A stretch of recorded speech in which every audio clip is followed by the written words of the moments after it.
Bene data bakundwa b'umwami Yesu Kristo, mwese abakurikira izi nyigisho tubahaye ikaze mu biganiro bya Saveur Divine. Ibi biganiro mu bitegurirwa n'abavugabutumwa bwiza batandukanye, akaba ari umuhamagaro ugendera ku ijambo ry'Imana byanditse mu gitabo cy'ubutumwa bwiza uko bwanditswe na Matayo ibice 24 umurongo wa 14. Kandi ubutumwa bwiza bw'ubwami buzigishwa mu isi yose ngo bube ubuhamya bwo guhamiriza amahanga yose, nibwo imperuka izahera ko ize. Ibi biganiro mubikurikira ku channel ya YouTube yitwa Saveur Divine. Tubifurije kugubwa neza. Imana Data ari nayo So ibaha umugisha.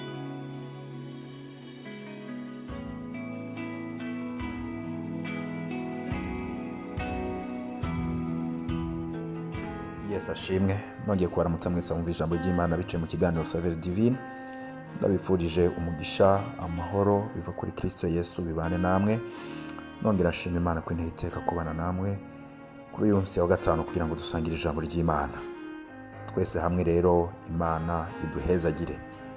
Nkuko bisanzwe mu kiganiro Saveur Divine, dutangura ku munsi wa mbere tukageza ku munsi wa gatanu dusangira amajambo y'Imana, ariko tukagira ijambo ry'urufatiro tuganira ku muri kino cyumweru rero dusozereye. Twari dufise ijambo ry'Imana rifise uyu mutwe uvuga ngo n'Imana ikora ibitangaza. Imana ishimwe. Imana ya Aburahamu, Isaka na Yakobo, se umwami wacu Yesu Kristo w'i Nazareti, n'Imana ikora ibitangaza. Imana twizeye, Imana dusenga, Imana dukorera, n'Imana ikora ibitangaza. Imana ishimwe. Sinza kugaruka ku nsiguro z'igitangaza, gusigura igitangaza cyari cyo, kuko ku munsi w'ejo wa kane waheze Imana yatugiriye neza mu gushira mu mutima w'umukozi wayo kudusigurira igitangaza icyari cyo. Ariko mu gusozera, jewe mpemu yera yasize ku mutima ngo dusangire impamvu nkeya muri nyinshi zituma canke zitera Imana gukora ibitangaza hagati mu bizera mbere n'abatizera. Imana ishimwe. Turabire hamwe impamvu zitatu mu mpamvu nyinshi zitera Imana gukora ibitangaza hagati mu bantu yaremye. Imana ihabwa icubahiro. Reka dusome ijambo ry'Imana dusanga mu butumwa bwiza bwanditswe na Yohana igice cya 11 umurongo wa 17. Cyo dusimba dusome ku murongo wa 43 tugeze ku murongo wa 45. Umutwe w'amajambo haravuga ngo Yesu azura Lazaro. 17. Nuko Yesu ashitse asanga amaze iminsi 4 mu mva. 43.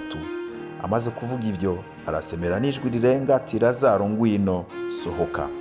Uwari yapfuye arasohoka azingiriye kw'impuzu ku maguru no ku maboko n'igitambara gifutse mu maso hiwe. Yesu arababwira ati, nimumuhamburure mumureke agende.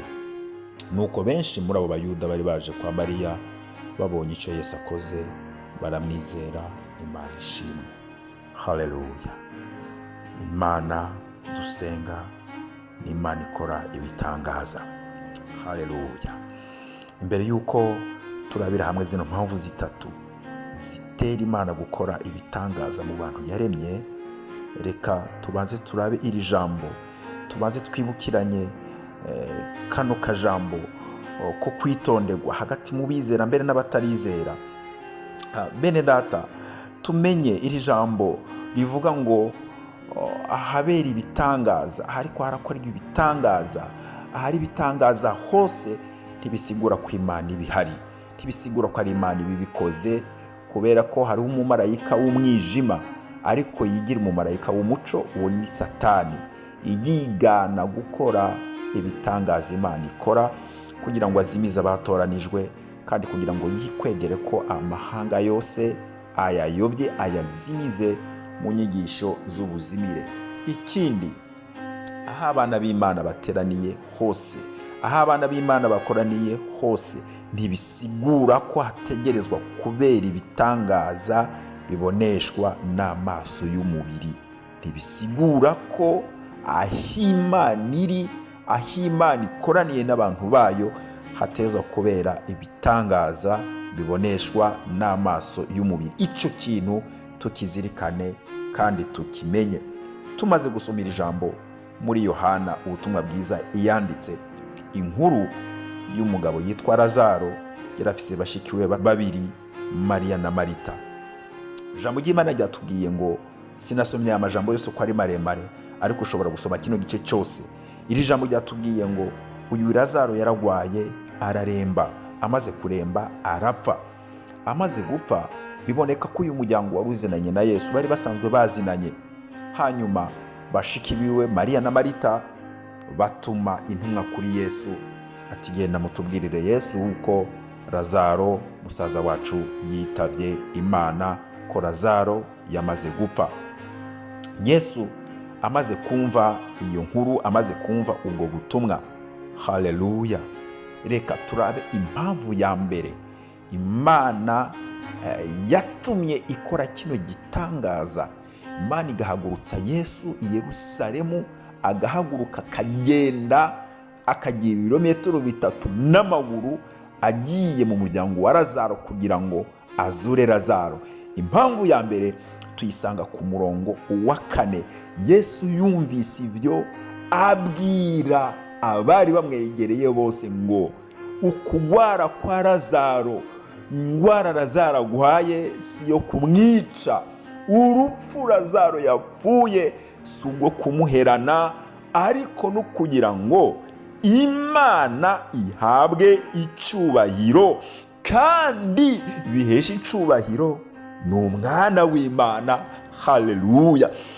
Impamvu ya mbere Imana ikora igitangaza mu bo yaremye no kugira ngo yubahishe izina ryayo mu isi no mu ijuru. Ivyaremwe byose vyubahe izina rya Data, no kugira ngo izina ry'Imana rihabwe icubahiro, kandi n'umwana w'Imana Kristo Yesu yaducunguye nawe ahabwe icubahiro. Izina ry'Imana rishimwe. Bene data bakunzi b'umusaraba, impamvu ya mbere Imana ikora ibitangaza cyangwa igitangaza mu bo yaremye ni ukugira ngo izina ryayo rihabwe icubahiro, no kugira ngo yubahishe izina ryayo ku isi no mu ijuru. Tube maso ahabereye ibitangaza, ahabereye igitangaza. Mbega n'irihe zina rishigwa hejuru? Mbega n'irihe zina rica rikomegwa amashyi? Mbega n'irihe zina rijya ryandikwa mu binyamakuru? Mbega n'irihe zina rica rivugwa ku matelefone hirya? N'irihe zina rica rizunguruka ku buhinga ngurukana bumenye kuri internet? N'irihe zina rica rizunguruka kuri za WhatsApp? N'irihe zina rica ryamamazwa? Mbega ni izina ry'Imana canke ni izina ry'umuntu? Aho hano tuhabere maso. Impamvu ya mbere Imana ikora ibitangaza mu bo yaremye no kugira ngo izina ryayo rihabwe icubahiro. Haleluya. Impamvu ya kabiri, muri kino gice nyene ku murongo wa 15, Yesu abwira abigishwa, atariko ku bwanyu ndanezerewe ko ntariyo, kugira ngo muze mwizere. Haleluya. Yesu avugira ijambo rikomeye ngo ndanezerewe kubona Lazaro yaragwaye hanyuma kanapfa, ariko intumbero ari kugira ngo Imana ikore igitangaza. Ubwa mbere na mbere, mwebwe tugendana, mwebwe twirigwana, mwebwe abigishwa banje, mubanze mwizere. Haleluya. Usomye ku murongo wa 45 twabonye ngo mbere benshi mu Bayuda bari baje kwa Mariya, babonye icyo Yesu akoze baramwizera. Impamvu igira kabiri Imana ikora ibitangaza hagati mu bantu no kugira ngo abantu bizere. Uhereye mu nzu y'Imana, uhereye mu bagendana na Yesu, uhereye mu bagendanye na Yesu, bari bafise ukwizera ko gukekeranya, ukwizera kwabo guhame, ukwizera kwabo kuzure, ukwizera kwabo gushimangirwa kandi gukomeye. Mbere no mu batizera kugira ngo ako kanya bizere izina ry'Imana bizere n'izina ry'umwana w'Imana. Haleluya! Mbega aho uherereye, mbega ibitangaza tubona, mbega ibikorwa uyu munsi bituma abantu bizera, bituma abantu bihana, bituma abantu baca bugufi bakakira Kristo nk'umwami n'umukiza. Ibitangaza Imana ikora biherekezwa no kwizera. Ibitangaza Imana ikora, icyo Imana ikoze cyose gituma aho Imana igikoreye nihabura n'umuntu umwe ahindukira akava mu byaha akakira agakiza, akizera Imana, akizera na Kristo Yesu, maze agashinga intahe. Haleluya! Impamvu igira kabiri ni ukugira ngo ibyaremwe byose, abaremwe n'Imana bose bizere Kristo Yesu, bahindukire bave mu nzira mbi binjire mu nzira y'agakiza cy'Imana. Imana ihabwa icubahiro. Impamvu ya gatatu ariyo ndangirije ko iri ku murongo wa 44. Haravuga ngo wari yarapfuye arasohoka azingiriwe ku mpuzu, amaguru no ku maboko, n'igitambara gifutse mu maso hiwe. Yesu arabwira ati nimuhamburure mureke agende. Haleluya! Impamvu igira gatatu Imana ikora ibitangaza hagati muri twebwe mu bizera no mu batizera, nukugira cyane cyane mu bizera, nukugira ngo haleluya, Imana isubize umunezero, Imana isubize amahoro, Imana ihanagura amarira y'abayizeye, Imana itura imitwaro iremereye, Imana ikora kaga abizera bari barimo, nukugira ngo Imana itabara ubwoko bwayo. Imana ishimwe no kugira ngo abari bababaye, abari barira, abari bagowe, abari mu gahinda n'umubabaro, Imana yongere kubagirira neza. Umuryango wa Lazaro wongera gusubizwamwo amahoro n'umunezero, baranezerwa ati Lazaro abaye muzima, kandi na Lazaro yongera gusubizwa kubaho. Haleluya! Imana ikorera ibitangaza byayo kugira ngo abizera turuhuke kandi duturwe imitwaro. Imana ishimwe. Haleluya! Ngizo impamvu zitatu mpwemu yera yashyize ku mutima wanje. Impamvu ni nyinshi nkuko Imana ishobora kubikwigisha ukundi, ariko dufata izi zitatu. Kuki Imana ikora ibitangaza hagati mu bo yaremye? Impamvu ya mbere ni ukugira ngo yubahe izina ryayo. Haleluya! Kandi n'izina ry'umwana wayo rihabwe icubahiro.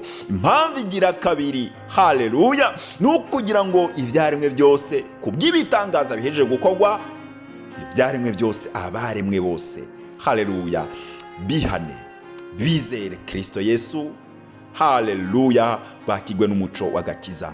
Impamvu igira gatatu no kugira ngo abafashe inzira y'umusaraba batabagwe imitwaro yabo, bayitugwe, baronswa amahoro, umunezero, bahanagurwa amarira, bishugwe amasengesho. Imana ihabwa icubahiro. Nakwifurije mwene data wumvise iri jambo, ko Imana ikora igitangaza muri wowe, ko Imana ikora igitangaza mu bugingo bwawe, ko Imana ikora igitangaza hagati aho uherereye, kugira ngo yiheshe icubahiro, kugira ngo mu izina rya Yesu nawe uyizere, kugira ngo kandi mu izina rya Yesu utugwe umutwaro wikoreye. Imana ibahezagire mu izina rya Yesu Kristo umwami wacu. Amen.